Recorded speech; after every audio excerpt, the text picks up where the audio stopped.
How's it going, gamers? Chongo here, and today I've got a gameplay commentary for you guys. The gameplay is of Tomb Raider on the PC, and today's commentary topic is about the PC versus Xbox One and the PlayStation 4. So let's get into it. So this main video is going to be talking about the ease of use with computers, and as well as the cost of consoles versus PC and all that kind of thing. So I'm going to try and do this video without hurting anyone who is a console gamer or a PC gamer, or basically trying to do it in a way that I'm not going to say one's better than the other. I'm going to state the differences between the two, and basically, perform what most people should be doing instead of just saying consoles are best or PCs are best or whatever. Now, comparing the ease of use between consoles and PCs, consoles kind of win in this aspect because when it is easy to use, you just sit down and you play your console, and especially since you've got a system, whether it is the PlayStation 4 or the Xbox One, both of them have been built exactly the same. So if your friend's got an Xbox One, he's going to have the exact same experience as you, and if he's having a problem, chances are you'll be having a problem, or there'll be so many other people out there having a problem because the system specs are exactly the same.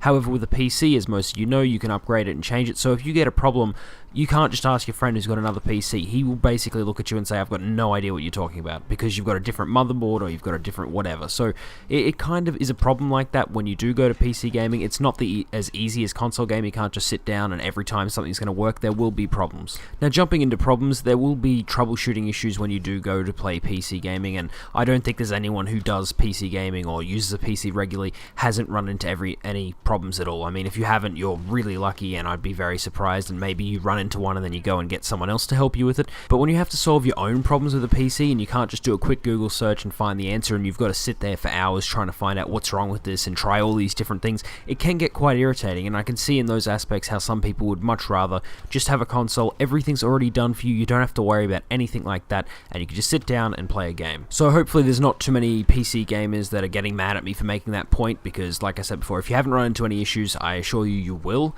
And I think most people would agree with me on that point, that, you know, when you do go to PC gaming, it is a fun experience, don't get me wrong. It's just there are problems that can arise. I mean, like the other day when I was trying to play Minecraft with some of my friends, I tried to install it and I got some error, and I spent about an hour trying to fix it, and then I just gave up. It wasn't working for me. There was no way I could get it to work. So it just seems kind of annoying that you can hit those kind of issues when you do go and play PC games, or just use a PC in general. Now, moving over into cost, this is one area that people tend to look very strongly at when they're choosing to buy a console or a PC, mainly because consoles tend to be a lot cheaper than PCs.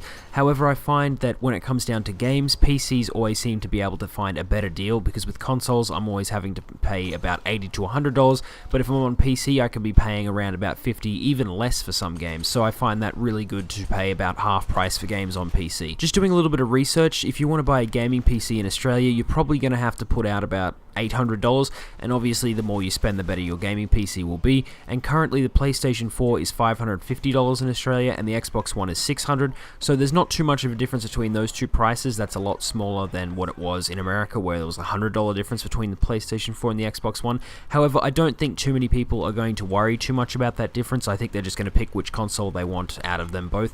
But yeah, as you can see, there's still quite a big price difference between the PC gaming and consoles. So if the PC itself cost less, or cost roughly the same as next-gen consoles, I think we'd see a lot more people moving over to PC, but I think at this point, I don't think it's going to draw too many people in. So I think for the most part, if someone is a console gamer, I don't really see them wanting to move over to PC just yet, mainly because that consoles are easy to use. That's basically what it comes down to, as well as troubleshooting with PC can be a chore, and most people know this already. And as I said before, cost does play a very important factor in whether individuals will choose to pick up a console, and it seems like they've gone the right route this time around. I mean, it doesn't seem like it's going to cost too much for people to buy a next-gen system. I mean, back when I bought the Xbox 360 and it was out for about a year and a half, I still had to pay about $700, and I mean, at the moment it's only $600, so I think that's a lot better than what it was previously. And I think, you know, Microsoft and Sony have realized that if they keep hiking these prices or leaving them a little bit too high, people are just going to move over to PC gaming because it's cheaper.